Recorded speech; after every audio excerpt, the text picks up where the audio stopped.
Glória a Deus, glória a Deus. Tiago capítulo 2, versos de 14 a 17, que diz assim: meus irmãos, qual é o proveito se alguém disser que tem fé, mas não tiver obras? Por acaso semelhante fé irá salvá-lo? Se um irmão ou uma irmã estiverem carecidos de roupa e necessitados do alimento cotidiano, e qualquer dentre vós lhes disser: ide em paz, aquecei-vos e fartai-vos, sem contudo lhes dar o necessário para o corpo, qual é o proveito disso? De semelhantemente, assim também a fé, se não tiver obras, por si só estará morta. Quem entende o texto, diga glória a Deus. Queridos, falar de obras parece meio fora de contexto, num tempo em que a gente já entendeu pelo texto sagrado que não há uma obra que eu e você precisemos produzir para gerar salvação, para gerar a nossa vida eterna. E a gente aprende isso todo culto de ceia. A gente é lembrado disso aqui, que não há uma única obra que nós precisemos gerar, precisemos produzir para poder gerar salvação. Isso é claro, a obra perfeita, completa, total e definitiva foi feita por Jesus Cristo na cruz do Calvário, e nenhum outro esforço humano será capaz de acrescentar uma vírgula, um nada a essa obra. Oh, glória perfeita na cruz do Calvário. Quantos são gratos por isso? Digam glória a Deus. Mas o texto também continua dizendo, o próprio Jesus, em algum momento dos seus ensinos, vai dizer: os homens precisam olhar para vossas boas obras e glorificar o vosso Pai que está no céu. Então existem obras que são próprias daqueles que nasceram de novo. Falando de algo que a gente mencionou na nossa última cerimônia de ceia, quando a Bíblia vai tentar explicar amor ou falar de amor, a Bíblia não vai falar de um sentimento, de uma coisa contundente ou uma coisa facilmente de ser explicada com filosofia. A Bíblia vai dizer o que o amor é. O amor é paciente, o amor é benigno, o amor é longânimo, o amor não trata com leviandade, não se ensoberbece, não trata mal, de modo que quando a Bíblia vai tentar explicar o que é amor, ela vai mencionar uma série de atitudes. Então, quando você olha para o texto, só fazendo aqui uma reprise rápida do que dissemos na nossa última cerimônia de ceia, não tem como eu dizer eu amo, se eu não sou benigno. Eu amo, mas eu não me movo na direção do outro. Eu amo, mas eu não sou paciente. Se a Bíblia diz que o amor é paciente, e eu digo que amo e não exercito a paciência, não estou falando de uma pessoa perfeita, mas de alguém que exercite isso. Quem entende até aqui, diga glória a Deus. Desta mesma forma, o texto em Tiago vai apresentar para nós a seguinte verdade: a fé sem obras, ela é morta em si mesma. E ele traz nesse breve texto aqui, nesses 4 versículos, 14, 15, 16 e 17, um exemplo bem prático. Eu estou no culto, eu estou na igreja, e chega um irmão e fala assim: o meu filho está precisando do complemento, do NAN. O leite da minha esposa, por um problema que ela teve, secou, e ele está sem o leite da mamadeira dele para agora, para de noite. E eu falo: dobra o seu joelho, meu querido, Deus, por sua bondade e misericórdia, providencia para este teu servo o NAN que ele precisa. E aí ele levanta, eu dou um abraço nele: meu querido, vá em paz, que Deus em Cristo Jesus te abençoe. E eu não me movo na direção de ligar para algum amigo de uma farmácia, descobrir: meu Deus, já são 10 horas, que farmácia está aberta, deixa eu providenciar. Alguém que tem um filho pequeno consegue pelo menos 4 medidas. Eu acho que 4 medidas dá para uma noite até amanhecer, ou mais, né? A Duda eu acho que era mais que 4 medidas. Vamos pegar pelo menos para agora. Se eu não me movo na direção dessa pessoa que acabou de chegar, eu perdi a chance de ser agente de Deus para abençoar a vida dela. Eu perdi uma bela oportunidade de ser agente de Deus para alcançar essa vida com esse favor que passa pelas minhas mãos. Ora, se não é assim que Deus age na terra. Quando ele desceu dos céus para livrar o seu povo que estava escravo no Egito, o que ele falou com Moisés? eu vi a aflição do meu povo, eu sei o que eles andam passando, eu ouvi o clamor deles, por isso eu desci. Mas o texto não termina aí. Deus diz assim: eu desci e eu te comissiono, Moisés, é você quem vai, eu vou usar você. Oh, glória a Deus! Eu e você somos instrumentos do agir de Deus e do mover de Deus nessa terra. Quantos acolhem essa palavra, digam glória a Deus. Tiago vai ser criticado por alguns teóricos, por alguns pais da igreja. Alguns vão até chamar a carta de Tiago de uma carta de palha, porque tem obras demais aqui. Mas mesmo que alguém tire a carta de Paulo do escrito, você não vai anular em nenhum tempo o que o próprio Jesus disse: os homens precisam olhar as vossas boas obras e glorificar o vosso Pai que está nos céus. Quem acompanha até aqui, diga glória a Deus. A fé é uma doutrina-chave do cristianismo. O pecador é salvo pela fé. Efésios capítulo 2, versos 8 e 9. A Bíblia também diz em Romanos 1,17: o justo viverá por sua fé. Inclusive essa frase, ela é maravilhosa, porque Abacuque vai falar desta frase. Em Romanos vai haver a repetição desta frase. O reformador Martinho Lutero será transformado ao fazer a leitura dessa frase. John Wesley será tocado por essa frase, e de tempos em tempos o texto vai sendo mexido e movido, e Deus vai tocando pessoas na história através do mesmo texto, tocando de novo e de novo pessoas de eras diferentes, porque essa palavra é viva. Essa palavra não parou num tempo, essa palavra não é um conto, isso aqui não é um livro de histórias, isso aqui é a própria boca de Deus. Oh glória! Proferindo verdades eternas ao nosso coração. Quem acolhe essa palavra pode dizer glória a Deus. A fé é uma doutrina-chave do cristianismo. Salvo pela fé, Efésios 2. O justo viverá pela fé, Romanos 11. Sem fé é impossível agradar a Deus, Hebreus 11. Tudo que é feito sem fé é pecado, Romanos 14. Explicando um pouquinho mais essa frase, se a gente passar uns 10 minutinhos hoje, os irmãos nos perdoem em nome de Jesus, amém? Deu metade, já garantiu a continuidade. Vamos lá, só para a gente não correr muito. E a palavra aqui, ela tem primazia. Alguns anúncios foram necessários, a gente precisava tratar deles hoje, mas vamos concluir o que Deus coloca para nós aqui nessa noite, amém, queridos? Tudo que é feito sem fé é pecado. Eu cumpro todas as escalas. Eu não falto um dia de culto. Eu não dou um migué no dia do ensaio. Por que você está rindo, Mateus? Eu não dou um migué no dia do ensaio. Faltando 20 minutos para o ensaio começar, uma ligaçãozinha, um zap que muda a base todinha. Glória a Deus, maravilha. Não, eu cumpro todas as escalas. Mas você faz isso por quê? Não, porque o pastor vai cobrar de mim. Não, porque se eu não for. Mas você faz o quê? Para agradar alguém aqui na igreja? Você faz para o pastor. Você faz para mim, você faz para a igreja. Você faz para aparecer. Você faz para estar aqui. Está sem fé. Sem fé não agrada a Deus. Não, eu dou meus dízimos e minhas ofertas. Não, porque em algum tempo atrás era mais ou menos assim. Ficava fixado no mural da igreja os nomes dos dizimistas. Por que você entrega o dízimo? Porque eu tenho medo do meu nome não aparecer na lista dos dizimistas. Ah, é isso? Você dizima porque você tem vergonha do seu nome não aparecer lá? Você não dizima por gratidão? Você não dizima porque a fidelidade de Deus está visitando sua casa? Não.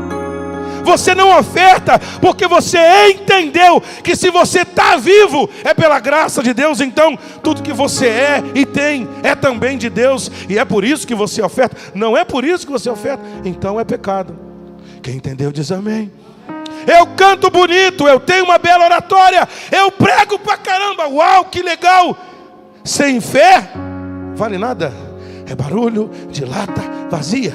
Está gastando seu tempo. Podia estar fazendo uma outra coisa mais importante. Deus fala comigo e fala conosco aqui essa noite. Fé é a doutrina base do cristianismo. Hebreus 11, vamos falar dele no final. Vou saltar Hebreus 11 e eu volto nele para o fechamento da mensagem. Encontramos ali a galeria dos heróis da fé. Homens e mulheres que creram em Deus, viveram e morreram pela fé. Fé é a confiança de que a palavra de Deus é verdadeira, não importam as circunstâncias. Quem entende até aqui, diga glória a Deus. Qual é o tipo de fé que salva uma pessoa? Nem todas as pessoas que dizem crer em Jesus estão salvas. Então, quais são as características de uma fé que é morta? Primeira delas, uma fé que não desemboca numa vida santa. Ah, mas isso é teoria? Não, isso é teologia, está escrito na palavra. A fé é morta quando ela está divorciada da prática da piedade. Há um hiato, um abismo entre o que a pessoa professa e o que a pessoa vive. Há um hiato entre o que algumas pessoas andam cantando nos púlpitos das igrejas e vivendo nos seus dias a dia, no seu dia a dia, no seu ambiente escolar. Tem havido uma distância muito grande do que a gente, eu falo a gente, povo de Deus, anda cantando e pregando a quatro ventos todo domingo à noite. Só que no trabalho as pessoas desconhecem essa mesma pregação. Que evangelho é esse? Que fé é essa? Essa fé é morta. Pastor, que palavra dura para um domingo à noite. Mas é a palavra de Deus e é isso que sara, é isso que confronta a gente, é isso que faz a gente vivo, é isso que faz a gente crescer espiritualmente. Eu não sei qual foi o Patrício, o pai da igreja, que disse a seguinte frase: pregue, incessantemente pregue, e se necessário, use as palavras. Uau, mas é isso, pregue, o tempo todo pregando, o tempo todo fazendo Jesus notado, o tempo todo fazendo Jesus percebido, o tempo todo fazendo o reino de Deus percebido. E se em algum momento você puder verbalizar, verbalize. Se em algum momento as suas palavras forem necessárias, que elas sejam usadas, mas que a sua vida seja reflexo do que Cristo é. Que o seu viver, que o seu jeito de tratar sua esposa, o seu jeito de tratar seu filho, o seu jeito de cuidar de negócios, honre a Deus. E que isso abençoe pessoas, e que pessoas queiram conhecer. Ah, que palavra linda, que palavra séria. Pessoas queiram conhecer o Deus que você ama e o Deus que você serve por causa do testemunho dele que você dá. Ah, meu Deus, nos ajude. E anda uma fé morta é aquela que não desemboca numa vida santa. A pessoa até diz que crê numa verdade, mas ela não é transformada por essa verdade. A verdade chegou na mente, mas não desceu para o coração. É um erro pensar que apenas recitar ou defender um credo ortodoxo faz de uma pessoa um cristão. Apenas consentir intelectualmente a mensagem da cruz não traz para nós uma experiência de fé salvadora. A fé que não produz vida, que não gera transformação, é uma fé morta. Certo pastor uma vez foi confrontado em razão de seu adultério. Como que você continua pregando em cima do púlpito se você está num flagrante escândalo de adultério? Ele disse assim: meu camarada, eu estou produzindo sermões melhores do que eu estava produzindo antes. Estou pregando melhor do que antes, eu estou bem demais. A igreja está lotada. Na cabeça dele, ele tinha certeza absoluta que o que ele pregava não tinha relação nenhuma com o que ele fazia no seu dia a dia. Quem entende o que Deus fala conosco, diga glória a Deus. Mas é na carta de Tiago que esse tipo de pensamento é atacado ferozmente. As igrejas estão cheias de pessoas que dizem que creem, mas não vivem o que creem. E isso se chama fé morta. Que palavra dura. Mas é com confronto que a gente vai sarando, irmãos. É com confronto que a gente vai crescendo na caminhada cristã. A gente poderia estar aqui enchendo os seus ouvidos de portas abertas. Poderia tirar daqui do bolso um pozinho mágico. E eu falo isso com muito temor e tremor, porque há quem viva isso e há quem acredite nisso. Uau! É 7 portas para cá, é 8 portas para lá, é mais uma meia dúzia de degrau para cá. Eu sei que Deus abre portas. Ele já abriu algumas na minha vida. Eu sei que Deus é capaz de nos fazer subir degraus. Ele é capaz de fazer isso, e Ele tem feito isso na vida de alguns irmãos. Eu sei que Deus pode dar muitas vitórias aqui essa noite, e você amanhã receber uma notícia que vai alegrar muito o seu coração, uma notícia que talvez você esteja aguardando há um tempão. Eu sei que Deus pode fazer isso, mas se você o busca por causa disso, seu cristianismo é raso. Se você o busca por causa dos milagres e das benécias e das portas que Ele abre, sua devoção é fraca, o seu culto é frágil. E aí quando a porta não abrir, você para de cantar. Quando o milagre não chegar, você para de caminhar. Oh, meu Deus.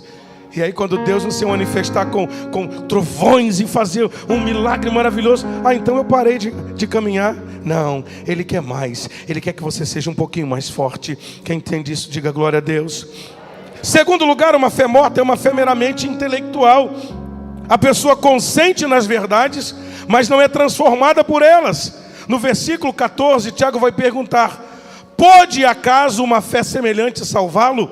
Quando Tiago usa a palavra semelhante, ele está falando de um tipo de fé, ou seja, de uma certa fé que é apenas verbal. E essa fé verbal é uma oposição à fé verdadeira. É uma fé que é só verbalizada, ela é só intelectual. Eu digo que creio, mas não estou disposto a viver os efeitos desta fé que digo professar. As pessoas com uma fé morta substituem obras por palavras. Elas conhecem as doutrinas, mas não as praticam. Têm seu discurso pronto na ponta da língua, mas não tem vida. Chegou um mancebo de qualidade perto de Jesus. O moço era o top team da sinagoga. O texto vai dizer, mancebo de qualidade. Aí quando ele chega perto de Jesus, ele fala assim: Senhor, conheço os mandamentos, eu observo todos. Honra teu pai, honra tua mãe, não roubarás, não dirás falso testemunho. Recita para Jesus todos os mandamentos. Num determinado ponto da conversa, Jesus chega para aquele moço e fala assim: bora fazer o seguinte. O nome disso em teologia é ortodoxia e ortopraxia. É a teoria versus a prática. Jesus chega para o moço e fala assim: legal, pega tudo que tu tem, vende, dá para os pobres, e você vai ter um tesouro no céu. Aquele moço que era chamado de mancebo de qualidade olhou para Jesus, a graça de Deus revelada. Olhou para Jesus, o céu presente diante dele. Olhou para Jesus, a salvação eterna na frente dele. E ele percebeu que ele tinha coisa mais importante para fazer. Diz o texto que ele virou as costas para Jesus e foi cuidar da sua vida, que naquele momento era a coisa mais importante que ele tinha a fazer. A gente ouve os sermões, a gente ouve os ensinos, a gente ouve a palavra, a gente sabe o que é certo, mas a gente cai naquela briga de Romanos 7, 8. O bem que eu quero fazer eu não faço, mas o mal que eu não quero está sempre diante de mim. Não tem? Aquela outra pregação que a gente fez aqui: miserável homem que sou, quem me livrará do corpo dessa morte? Você não está rendido sob o peso do pecado. A vitória já veio para ti, porque o próprio texto responde: mas graças a Deus que nos dá a vitória por Cristo Jesus, o nosso Senhor. Você já tem a Cristo. Você está salvo desse peso, desse jogo de viver uma fé que é só verbalizada, uma fé intelectual.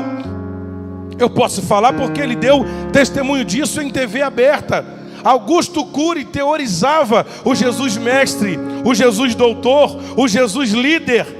Ele teorizava, ele falava de Jesus com maestria, escreveu livros. E ele falou em cadeia nacional: eu me converti estudando Jesus. Meu Deus, eu não sei se você teve a chance de ver esse vídeo lindo. Eu pude ver. Quem viu esse vídeo do Augusto Cury numa entrevista, numa TV aberta? Meu Deus do céu. Ele fala: eu recebi Jesus, eu recebi o Evangelho estudando Jesus. Uou! De teoria, de doutores, de verbalizar as verdades eternas, o mundo está cheio. De muita doutrina o mundo está cheio. De muitas teorias o mundo está cheio. De textão na internet o mundo está cheio. O seu vizinho precisa olhar para ti e ver Jesus morando dentro da sua casa. Meu Deus! Seu filho, pai, precisa olhar para você, olhar dentro do seu olho e achar as verdades eternas fluindo de você. Porque se isso não acontece, tua fé é mentirosa e seu culto é falso. Deus nos sare pela tua palavra.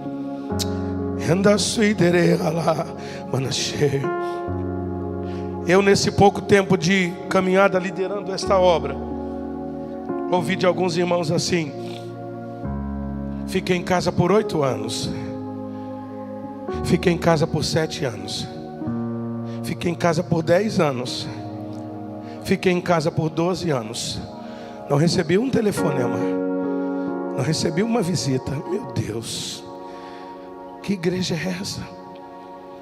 Eu vou ser essa igreja? Você vai ser essa igreja? Você vai se permitir? Você vai se permitir ser essa igreja?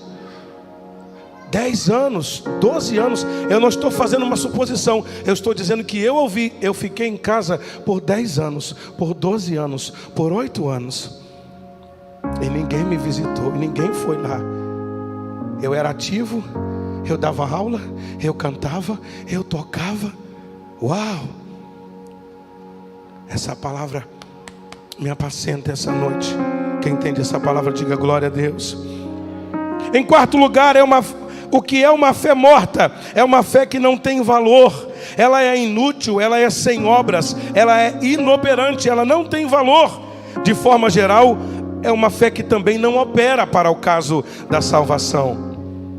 Chegou uma vez os filhos de Cefas, chegaram para um demoniado e disseram assim: no nome de Jesus, a quem Paulo prega, nós vos esconjuramos. Né, Tiago? Os filhos de Cefas chegaram para um endemoniado e disseram: no nome de Jesus, a quem Paulo prega, nós vos esconjuramos. Um endemoniado olhou para aqueles filhos de Cefas e disseram assim: nós sabemos quem é Jesus e nós sabemos quem é Paulo, mas quem são vocês? Sabemos quem é Jesus e sabemos quem é Paulo, mas quem são vocês? Diz a Bíblia que o endemoniado voou em cima do menino, rasgou a roupa deles e eles foram com roupa rasgada para casa. Uma fé de teoria não resolve o seu problema no dia do confronto com o adversário. Uma fé de teoria não te põe de pé no dia que a luta te pega de assalto. Uma fé de teoria não te deixa de pé no dia que o vento sopra, você fraqueja. E aí lá em Apocalipse o texto diz assim: no dia da pouca força, guardaste a minha palavra e não negaste o meu nome. Tendo pouca força, eis que eu ponho diante de ti uma porta aberta. Oh, que texto poderoso. E anda suidere ralá manaxê. Coloco diante de vocês uma porta aberta que ninguém a pode fechar. Tendo pouca força, frágil, machucado, ferido, com medo, assustado, querendo recuar, querendo parar. Tendo pouca força, guardaste a minha palavra e não negaste o meu nome. Repete comigo: guardar a palavra e não negar o nome. Guardar a palavra e não negar o nome. Não é a palavra do pastor, não é a palavra do texto bonito que você leu na internet, é a palavra do Eterno. É a palavra de Deus. E assim você será fortalecido na sua caminhada cristã. Uma fé morta é uma fé incompleta. Tiago diz que a fé sem obras está incompleta, visto que as obras não se consumam. Você tem fé, mas a obra não se consuma. Você tem fé, mas não age.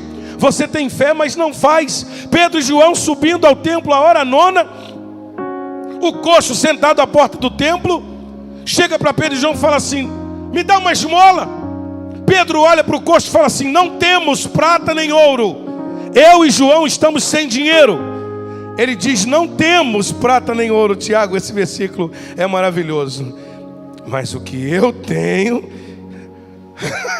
Olha como mudou. Ele diz assim: não temos prata nem ouro, mas eu conheço um poder, eu conheço uma autoridade, eu conheço um nome. Não temos prata nem ouro, mas o que eu tenho, isso eu te dou. Em nome de Jesus Cristo Nazareno, levanta e anda.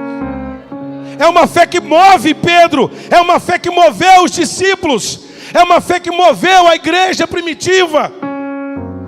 Mas Pedro não terminou no argumento. É engraçado isso, porque hoje em dia você ouve umas frases assim: se o milagre não acontecer, porque faltou fé no vaso. Aqui tem fé. Já ouviram essa frase? É uma frase engraçada. Tipo assim, a responsabilidade é, né? Se o milagre, se a porta não abrir, é porque faltou fé aí. Diz o texto que Pedro pega o coxo pela mão. Olha, você está entendendo isso? Diga glória a Deus. Pedro diz assim: não temos prata nem ouro, mas o que eu tenho isso te dou, em nome de Jesus Cristo Nazareno, levanta e anda. Ele já tinha dado a ordem, Pedro já tinha dado a ordem, mas no passo seguinte, ele pega o coxo. Ah, meu Deus, é por fé. Ou não é por fé que Moisés meteu o pé no mar para o povo entrar atrás dele? Hein?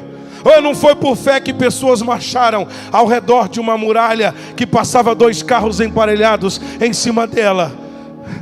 Ou não foi por fé que 3 meninos, Sadraque, Mesaque e Abednego, entraram numa fornalha e foram vencedores para a glória e honra do nome do Senhor Jesus? Pegou o coxo pela mão, puxou, colocou ele em pé, e dali ele foi para dentro do templo, pulando, saltando e louvando a Deus.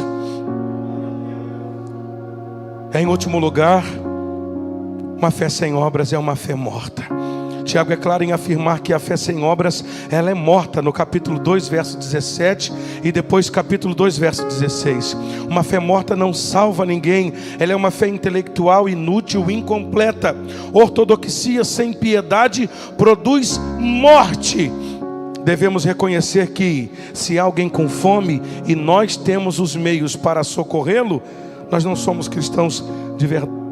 Nós não somos cristãos de verdade se a gente não se move a ajudar essas pessoas. A questão aqui do assistencialismo é só um simples exemplo. Se você sabe que há um casal precisando de um socorro, precisando de uma visita, de uma cobertura de oração, e você, mesmo que não tenha o tempo, não pode, não se aplica a dispor de um tempo para ir até esse casal e cuidar de orar com eles, podendo fazer. Eu não estou falando que você tem folga na agenda para fazer, não, porque folga na agenda ninguém tem. Nem para brincar com o filho a gente anda tendo folga na agenda. Nem para dar atenção ao esposo ou à esposa a gente anda tendo folga na agenda.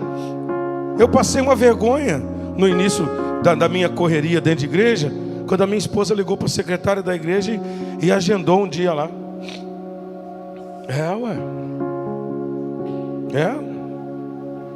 Olha o vexame. Foi ou não foi? Ela ligou para a igreja e falou assim: o que a Mauri tem dia tal? Tem nada não. Anota aí, agendado. Alessandra. Oi? Aí eu vi uma agenda lá marcada em verde. Agendado, Alessandra. Que Alessandra? Aí a Flavinha falou assim: sua esposa. É engraçado, né? Mas a cara queimou. Deus está falando com a gente aqui, amém, irmãos? A gente não tem tempo para viver essa vida cristã que está sendo proposta aqui. Eu não tenho tempo para visitar quem está caído. Eu não tenho tempo para visitar o casal que deu problema. Eu não tenho tempo para visitar o enfermo, para monitorar quem operou, se está bem, se está sentindo menos dores, se os remédios estão fazendo efeito. Irmãos, eu estou orando e pedindo a Deus para que a gente seja essa igreja. Que Deus nos ajude a ser essa igreja que, se entrar alguém aqui e falar assim: eu não tenho nada para comer dentro de casa, eu só vá para casa quando eu tiver a certeza que chegou uma cesta básica na casa dessa pessoa. Eu estou orando a Deus, eu estou pedindo para que a gente seja essa igreja. Que você descobriu que o irmão caiu, que o irmão está triste, que o irmão está ferido, mas você cola com ele, vai para o telefone e monitora ele. Descobriu ele online, 4 horas da manhã, manda um zap para ele: estou orando por você. É bonito quando você faz isso e você ouve um áudio assim de volta. Eu precisava ouvir essa palavra. Quantas vezes aconteceu isso comigo? Vinha um nome na cabeça, bum, ligava para a pessoa. Estou ligando para dizer que você é uma bênção. Estou ligando para você para dizer que você é querido. E do outro lado você ouve a seguinte frase: eu precisava ouvir essa palavra. Quantos entendem que Deus fala conosco nessa noite? Vamos fazer a leitura de Hebreus, capítulo de número 11. Eu deixei para fazer essa leitura no final, para a gente ir sendo fortalecido. É só a leitura do texto mesmo, e ela vai te abençoar. A fé é a certeza de coisas que se esperam, e a convicção de fatos que se não veem. Pois pela fé os antigos obtiveram bom testemunho.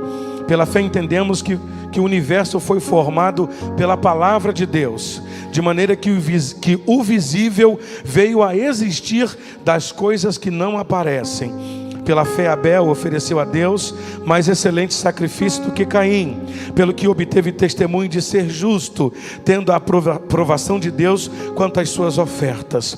Por meio dela também, mesmo depois de morto, ainda fala. Pela fé Enoque foi transladado para não ver a morte. Não foi achado porque Deus o transladara, pois antes da sua transladação obteve testemunho de que havia agradado a Deus. De fato, sem fé é impossível agradar a Deus. Portanto, é necessário que aquele que se aproxima de Deus creia que Ele existe e que Ele é galardoador dos que o buscam. Pela fé Noé, divinamente instruído acerca de acontecimentos que ainda não se viam, e sendo temente a Deus, aparelhou uma arca para a salvação de sua casa, pela qual condenou o mundo e se tornou herdeiro da justiça que vem pela fé. Pela fé Abraão, quando chamado, obedeceu, a fim de ir para um lugar que devia receber por herança. Partiu sem saber para onde ia. Pela fé peregrinou na terra da promessa, como que em terra alheia, habitando em tendas com Isaque e Jacó, herdeiros com ele da mesma promessa, porque ele aguardava uma cidade que tem fundamentos, da qual Deus é o arquiteto e edificador. Quem entende essa palavra, diga glória a Deus. Pela fé também a própria Sara recebeu poder para ser mãe, não obstante o avançado de sua idade, pois teve por fiel aquele que havia feito a promessa. Por isso também de aliás já amortecido, saiu uma posteridade tão numerosa como as estrelas do céu e inumerável como a areia que está na praia do mar. Saltando para o verso 17, porque Hebreus 11 vai destacar vários versículos para falar de uma história linda de Abraão. Salto para o 17. Pela fé Abraão, quando posto à prova, ofereceu Isaque, e estava mesmo para sacrificar o seu unigênito, que acolheu alegremente as promessas, a quem se tinha dito: em Isaque será chamada a sua descendência. Abraão fez isso porque considerou que Deus era poderoso para até ressuscitá-lo dentre os mortos, de onde também figuradamente o recobrou. Pela fé igualmente Isaque abençoou Jacó e Esaú acerca de coisas que ainda estavam para vir. Pela fé Jacó, quando estava para morrer, abençoou cada um dos filhos de José, e apoiado sobre a extremidade do seu bordão, adorou. Esse verso 22 é maravilhoso. Pela fé José, próximo do seu fim, fez menção do êxodo dos filhos de Israel, bem como deu ordens quanto aos seus próprios ossos. Deixa eu só fazer uma pausa aqui. José já sabia do livramento que Deus daria à sua família. José já sabia do que Deus faria aos da sua casa, aos da sua parentela. José já sabia de que haveria um livramento e de que todos seriam tirados dali. Essas ordens acerca dos ossos que José dá foi mais ou menos o seguinte: olha, se não é por fé que a pessoa diz isso. Haverá um dia que Deus vai tirar o nosso povo daqui. E pode ser que quando esse dia acontecer, eu já esteja morto. Faz um favor para mim, quando isso acontecer, levem meus ossos daqui. Eu não sei se você entende o nível de fé de José quando ele dá essa ordem. Há uma promessa de livramento. Uou! Há uma promessa de livramento, mas pode ser que no dia que acontecer, eu não esteja vivo para ver, mas quando acontecer, levem meus ossos daqui. Se não é por fé que uma pessoa dá uma ordem dessa, eu não sei o que seria. Quantos desejam viver esse nível de fé com o Senhor? Diga glória a Deus. O texto continua. Vamos dar um salto aqui. Vamos ler agora verso 33, para a gente caminhar para o encerramento. Os quais por meio da fé subjugaram reinos, praticaram justiça, obtiveram promessas, fecharam a boca de leões, extinguiram a violência do fogo, escaparam ao fio da espada, da fraqueza tiraram força, fizeram-se poderosos em guerra, puseram em fuga exércitos estrangeiros. Mulheres receberam pela ressurreição os seus mortos. Alguns foram torturados, não aceitando o seu resgate, para obterem superior ressurreição. Outros, por sua vez, passaram pela prova de escárnios e açoites, sim, até de algemas e prisões. Verso 37. Você fica dizendo que está vivendo prova? Você fica dizendo que está vivendo... Estou passando por um vento, tem uma luta lá na minha casa. O texto vai dizer assim, verso 37. Homens que foram apedrejados, provados, cerrados ao meio, mortos ao fio de espada, andaram peregrinos, vestidos de peles de ovelhas e de cabras, necessitados, afligidos, maltratados. Verso 38, homens dos quais o mundo não era digno, errantes pelos desertos, pelos montes, pelas covas, pelos antros da terra. Todos estes obtiveram bom testemunho por sua fé. Não obtiveram, contudo, a concretização da promessa, por haver provido Deus coisa superior a nosso respeito, para que eles sem nós não fossem aperfeiçoados. Antes que eu leia alguns versículos, 3 versículos apenas, no capítulo de número 12, alguém vai dizer assim: é hoje, é agora, é um tapa na perna que a pessoa dá e dá um grito, é hoje. Irmãos, eu vivi um problemão uma vez com uma frase dessa. Um amigo meu ouviu um é hoje que o milagre vai acontecer. Pega o que você tem na carteira e entrega aqui no altar agora, que amanhã Deus vai entregar um milagre na sua casa. O menino foi, tirou o dinheiro que tinha e entregou no altar de Deus. E no dia seguinte, às 2 horas da tarde, o moço chegou no meu escritório e disse assim: eu fiz um voto por fé, e já são 2 da tarde e não aconteceu nada. Quem acompanha isso comigo, diga glória a Deus.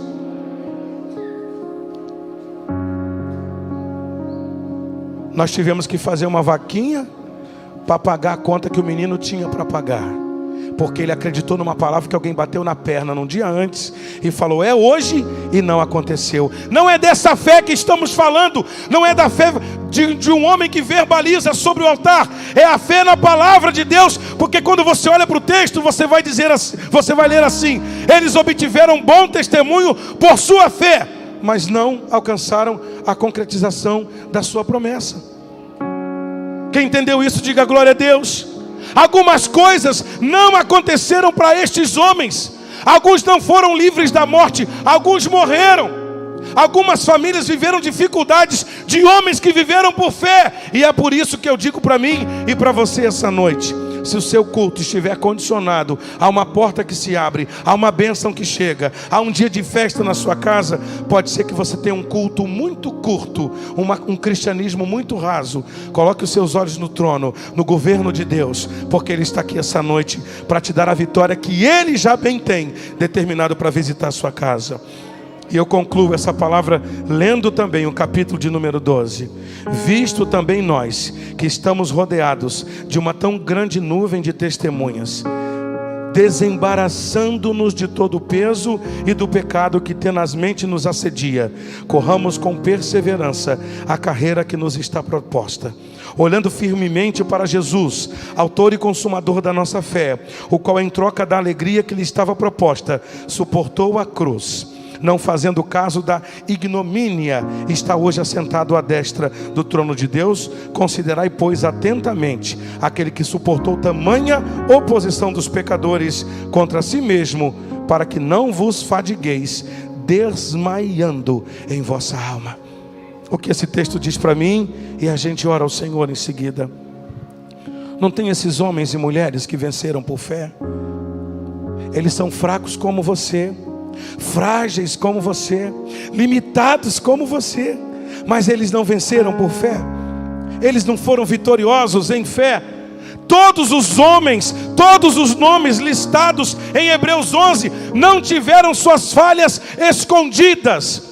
Todos os nomes dos heróis da fé de Hebreus capítulo de número 11 não tiveram seus erros camuflados. Estão todos expostos em todo o decorrer da história. Por que Deus faz isso? Não esconde os erros, não esconde as falhas, para provar para mim que mesmo eu sendo falho, que mesmo eu sendo fraco, que mesmo eu sendo frágil, se eles venceram na força do Senhor, eu também vencerei, você também vencerá. Quem recebe essa palavra, diga glória a Deus. E o texto diz assim: olhem para essas testemunhas, olhem para eles, olhem para o testemunho deles. Estamos rodeados de uma tão grande nuvem de testemunha. Deixe o embaraço e o pecado. E aqui tem uma última chamada de atenção para nós. Deixe o embaraço e deixe o pecado. Deixe o embaraço e deixe o pecado. Tem coisa que você vai procurar na teoria e na teologia, e você vai olhar para o pastor e vai falar assim: pastor, não é pecado. Mas o texto vai dizer assim: deixe o embaraço e o pecado. Antes da queda, um lacinho é posto no chão. E aí você fica assim, ó. Põe o pé, tira o pé. Põe o pé, põe o outro e pula para trás. Tem coisas que são embaraçosas. Quem entende o que Deus fala conosco essa noite? Deixe de lado todo o embaraço e o pecado. Mas pastor, qual é o problema? Não é pecado, mas é embaraço. Vai macular a tua caminhada com Deus, vai atrapalhar a tua caminhada cristã. A gente poderia estar terminando essa palavra com uma grande festa, mas eu quero crer que pela palavra você está sendo abençoado aqui essa noite, para entender que a vida cristã é mais que a cantoria do domingo. A vida cristã é mais que um post de um textão na internet. A vida cristã é mais que repostar a mensagem do pregador que você gostou. A vida cristã é fazer Jesus notado no seu ambiente de trabalho. É fazer Jesus notado no seu ambiente de família. É fazer Jesus notado por onde você passa. É fazer Jesus percebido pelas pessoas com quem você convive. Quando você recebe essa palavra, digam glória a Deus.